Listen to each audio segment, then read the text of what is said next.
there, welcome back to Confidence Culture, Diverse Narratives on the Silent Superpower. Today with me, we've got my cousin Lior from South Africa. Hi Lior, how are you? How are you?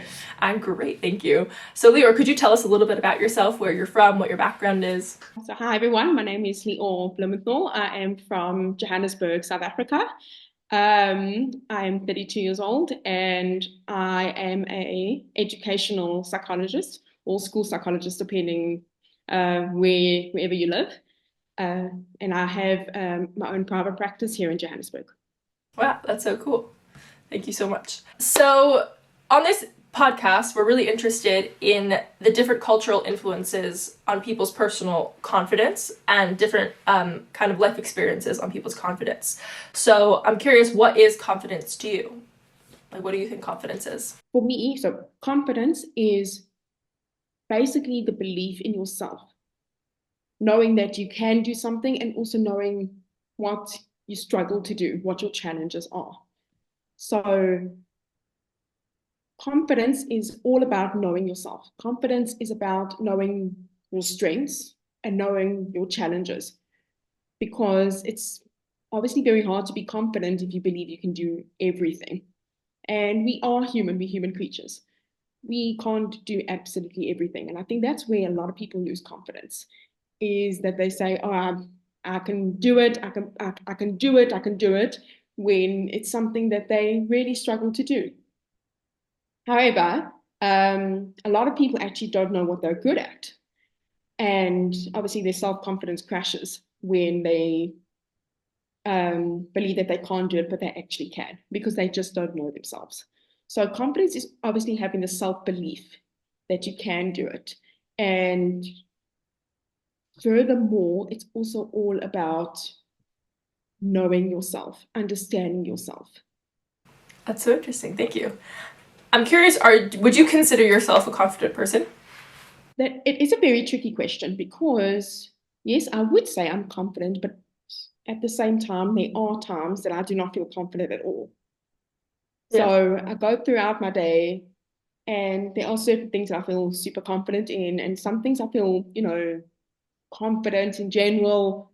And there are times that my confidence completely crashes. Yeah. So it's a very, very tricky question, that one. Interesting. And just from knowing you personally, I know that you've had a journey with your hearing.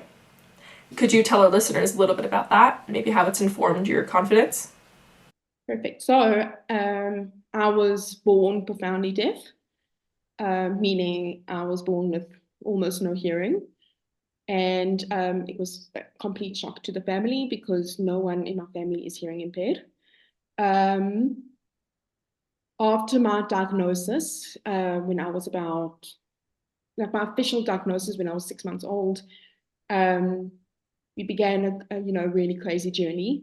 And when I was 6.5 years old, I had a cochlear implant. And before then, I was wearing hearing aid like devices. And then at 6.5, I was implanted with the cochlear implant. And 5 years later, when I was 11 years old, I had the second cochlear implant. So I actually became the first person in South Africa to have bilateral or two cochlear implants. Um, I went to a nursery school for the hearing impaired and the speech impaired children. And then when I was in grade R, or the grade before grade one, I was mainstreamed. Um, my confidence was challenged a lot over my journey, because obviously, especially when I was mainstreamed, I was with children that could hear. I was the only hearing impaired child from my time in grade R, or before grade one, all the way until I graduated from high school.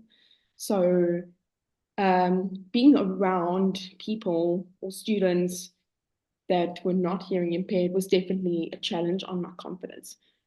Um, so yeah, I definitely struggled, especially in high school, because primary school, the kids don't really care.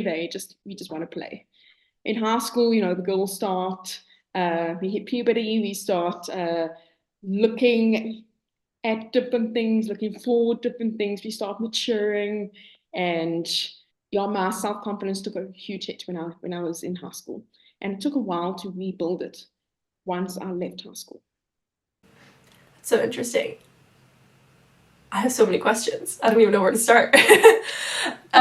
So how well do you think that you remember those kind of early childhood experiences of kind of getting along with your classmates, because you could just play, and then that transition to being mainstreamed and having to kind of cope with the hearing difficulties? And also, just to throw in another question, how much do you think your confidence, like the hit on your confidence in high school, how much do you think that was affected by your hearing versus just kind of other, like you said, puberty, like just kind of other influences? Okay, so that is a very interesting bunch of questions and lots of answers to that. So basically, in primary school, I was monitored quite closely. I had only had one cochlear implant up until grade 5. So I was, watched very closely because I was hearing with one ear and the other ear was like almost completely dead. So I was watched and I was monitored very closely by my teachers. Then when I received my second cochlear implant when I was in grade 5. And I went into high school in grade 7, and things changed. Things changed. One of the main reasons being is because I spoke like a normal child. I I heard almost like a normal person. So I was speaking, hearing, what my peers were also doing, and it was very hard to spot out the challenges. So the monitoring from the teachers and the school kind of fell away, not because they didn't care, but because they weren't aware, and I wasn't aware either. So once that awareness, when that awareness wasn't there, it was very hard, especially that if a teacher spoke to me, I spoke back normally. And you would expect a deaf child to speak with a little bit of an accent or with a little bit of an impairment, and I just didn't. So I was considered to be, just like everyone else. And because of my confidence issues, I considered myself to be just like everyone else. I was in complete denial of my hearing impairment. So, I never went and spoke to the teachers and said I didn't hear you, or I'm struggling to hear you, or I'm struggling to, do things in the classroom and things like that. So, because I was just very much in denial. So I just kind of stayed in the background, tried to blend in, tried to kind of say, okay, I don't have a hearing impairment. I'm just like everyone else. And that made it harder for myself and for the school to actually give me the help that I needed. And it didn't do well for my confidence either, because confidence is not about denying your your challenges. It's all about embracing them and working with them. If that answers some of the questions. Totally does. Thank you so much. That was great. Really interesting. So you said that you were in denial of your hearing impairment, and that you also said that you spoke like a normal child. You kind of heard like a normal child. So what was difficult for you in that area? So my speech was never an issue. But when I say I heard like a normal child, I think I said earlier that I almost heard like, or heard mostly like a normal child. I said that with intent, because as much as I thought I did, I actually didn't. So I heard the big things. I still do. I hear the big things. I hear the main things. But there are things that I miss. There are things that I don't hear. Um, and that was the challenge. So, for example, if a teacher was busy talking, and we were busy, we meant to take notes. I would take notes, but then I would not hear what the teacher said. So to go back a little bit, I'm a big lip reader. I read lips all the time, and that's my main backup to my hearing. So I like to use them both. I like to use both my hearing and my lip reading skills together. But obviously, sometimes that's just not possible. Sometimes you really just have to rely on your hearing, and sometimes you really just have to rely on your lip reading. It depends on the situation. So obviously, when people are talking and I'm learning, I like to use both. I like to use my hearing and I like to lip read. And in the classroom situation, that was mostly possible, but sometimes you kind of have to take your eyes off the teacher and write your notes. And when I was writing, I would sometimes miss what the teacher was saying. And that was a challenge because I would only hear some of the stuff that was said. And even more than that, I would miss out on very important things. So I remember I was writing an English test, and when the marks came out, my teacher called me aside. I had done terribly, and I wasn't weak in English, but I had done terribly. This was in grade 11, and he said to me, he's like, "I focused so much on, this question in class. You had to dictate, and you had to, it was all in the side notes." That you had to write down. Let me see your book. So I gave him my book and he looks through it and he goes, "No, you've like missed out so much of it, so much over here." And that's kind of when it hit me and my teacher, and we were like, okay, that is a problem. So it was things like that. Um, another situation is socializing. Socializing was extremely difficult for me because in a social context, um, you obviously sit with a group of people and everyone's talking, and very often there's a lot of noise in the background because there's also other groups sitting around, and everyone's talking at the same time and everyone's interrupting each other, or someone's talking very softly, someone's talking very clearly, and there's a lot going on when you socialize. And I struggled with that because I would look at one person and they would be talking, and then another person would say something. So I would quickly look at them, obviously to lip read, but they were already finished. By the time I'd done the transition, they'd already finished. And then we were on to the next person. And it was a lot of multitasking and a lot of moving. Eventually, I would kind of give up. I would be like, I'm too tired. So I'd kind of just sit down, eat my lunch, and not participate. So my confidence in social settings obviously declined a lot um, because of that. And so, yeah, so even though, like I said earlier, even though I speak like a normal person and I seem to hear like everyone else, um, my hearing, although it's very good, I still miss things. And that had an impact on schooling um, and on social skills. And that obviously impacted my self-confidence. That sounds really challenging. Yeah, it was very challenging. Yeah. Do you still struggle with similar things that you struggled with in high school, or have you kind of moved on and feel a bit more confident in those areas? So all the challenges I faced in high school are still around. I still obviously attend some lectures or speeches and things like that, and I still sometimes can't hear, etc. And then obviously social is a continuous thing. So self-confidence is a continuous process. You don't just overcome something and then move on to the next thing. It's very much a continuous thing. The question is how competent you get at working with it when it presents itself. Sometimes it's super easy, sometimes it's super hard, but it's all about knowing that it's a continuous process and being willing to work with it. So during high school, I did well academically. I wasn't weak, and I did very, very nicely.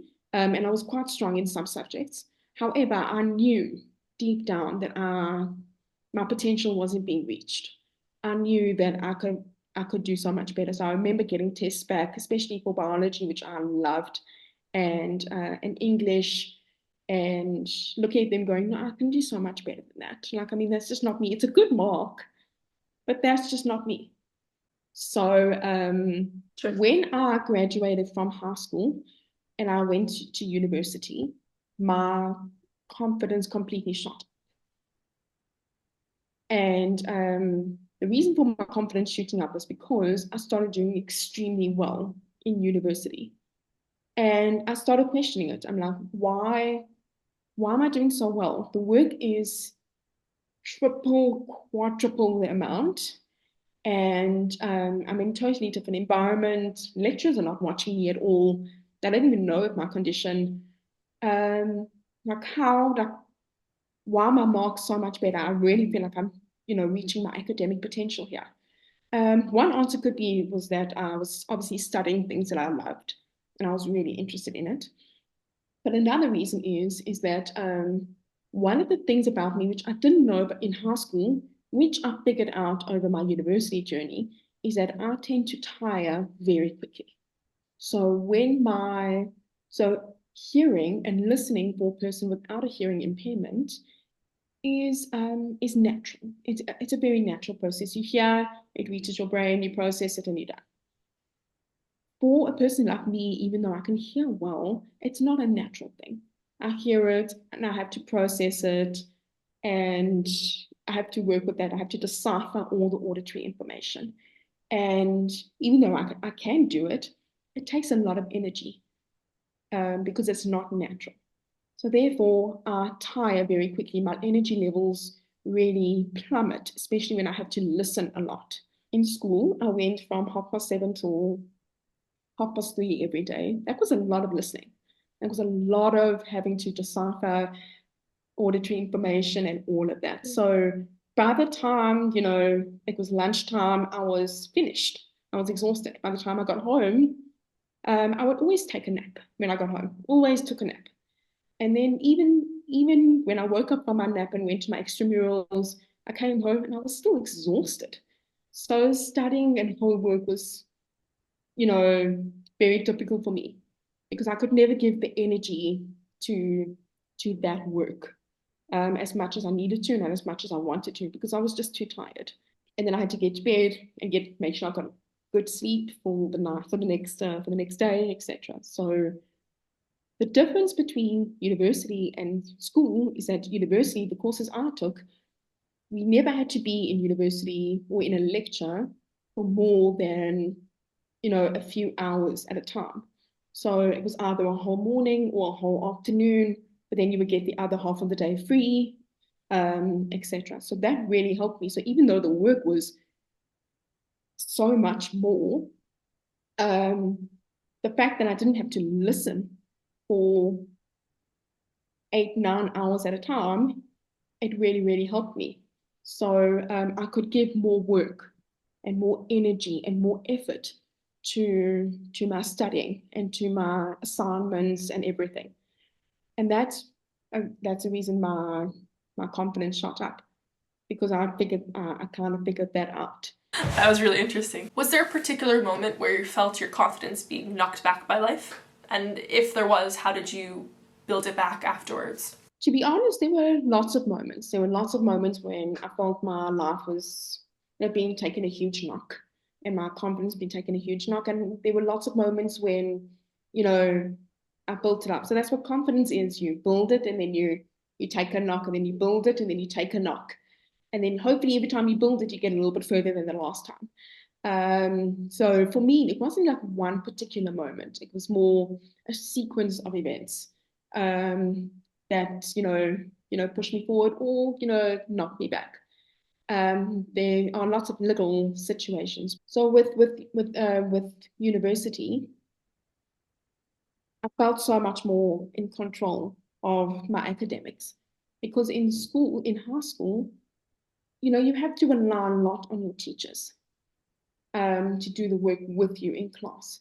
In university, it's completely different. University, the students are required to take a lot of initiative and do a lot of the work. So you go to your lectures, but then the rest of it is up to you. And I know a lot of people struggle with that, but that was for me a huge blessing. And that helped me get a lot more control of myself and control of my achievements. So that really boosted my self-confidence. However, there are things that I don't achieve. There are things that I do, not so great in that I thought and think that I should have. And that, obviously knocks your self-confidence back. Socializing is still very, very tricky for me because you often go to restaurants with friends and there's a lot of background noise. I don't do well with background noise, by the way. So when there's a lot of background noise and the lights are kind of dimmed, it's at night because some of those restaurants have that ambiance. So it obviously makes lip reading very difficult and also makes hearing very difficult. So socializing can still be quite tricky for me. On the other hand, if it's me one-on-one or with, two other people, it's a lot easier. And also, especially if I'm with people that, understand my condition and, understand how I handle these situations, it obviously helps. But then I think it was a few months ago, I went to a meeting and I walked in all confident. I said, I'm not shy. I used to be super shy. Now I'm not. I walked into this meeting and um, two girls next to me were wrapping presents, so the crinkling of the paper was obviously overtaking my hearing on this side. And then two people were having a conversation on the other side, and I couldn't hear the person that was diagonally across me. And I walked out of that meeting, and I remember I sat at a coffee shop with my husband, and I just cried. I just cried because obviously that my self-esteem took a huge knock there. But then you rebuild after that. You say, okay, that was one situation. It doesn't define you. Yes, you're not good at managing a whole bunch of people together when there's lots of stimulation and a lot of hearing, skills required.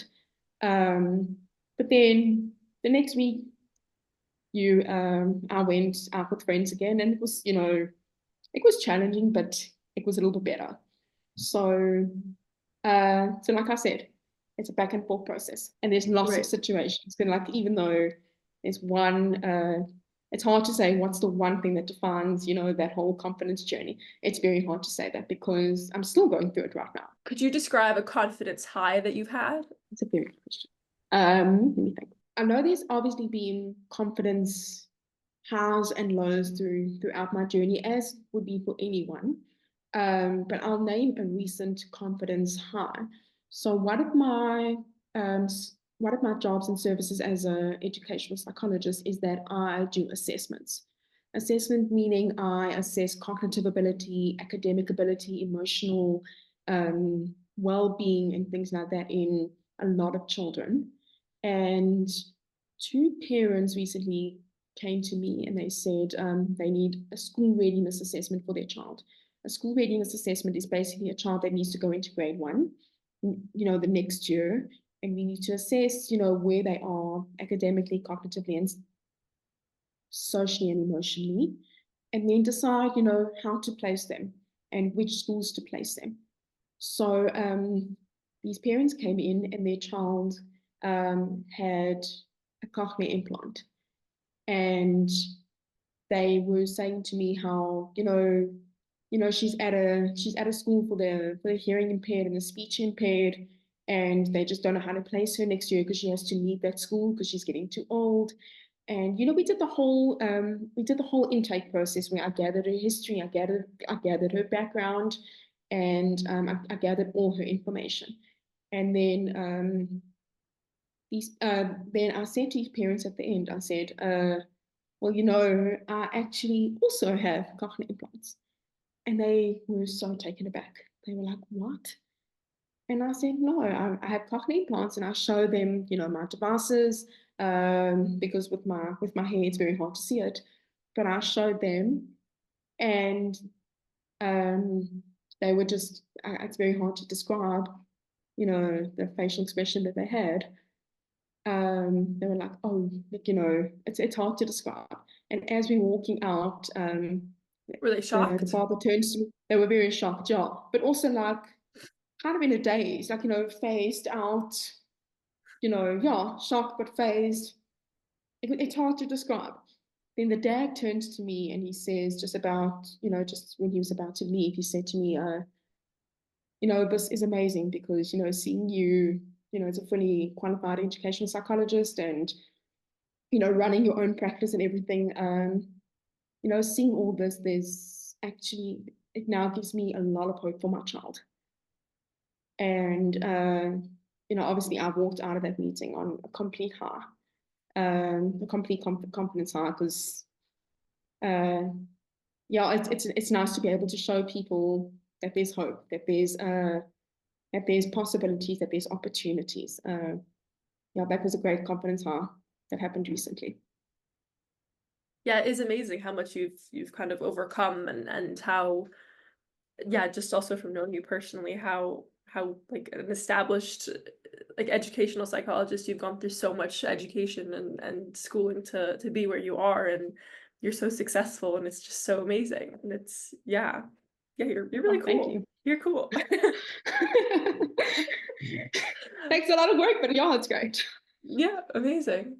Also, I hope I don't cry. Like, I was really about to cry because I was so excited by what you were saying. So, and I was like, I have to hold it together. This is going on YouTube. Like, I'm not like Stay calm. breathe, Ground breathe. yourself.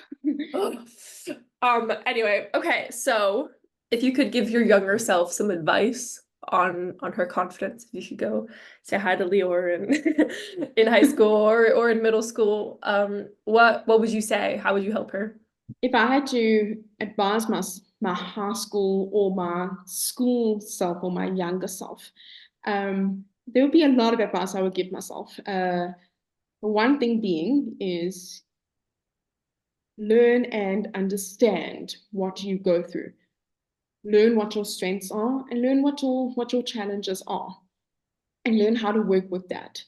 I think that would have helped me tremendously through my school career, as well as my self-confidence, because I just wasn't aware of a lot of things. I wasn't aware of, how my hearing worked. I wasn't aware of, how it impacted me, etc. So that's the first thing I would advise myself. The second thing would be once I had found, worked with what are my strengths and what are my challenges, my advice would be to obviously, how do I work with that? What do we do? So here's the information. What do we do with it? Because even when I was younger, I was, like I told you earlier, I was in complete denial of my challenges. I kept saying I'm just like everyone else.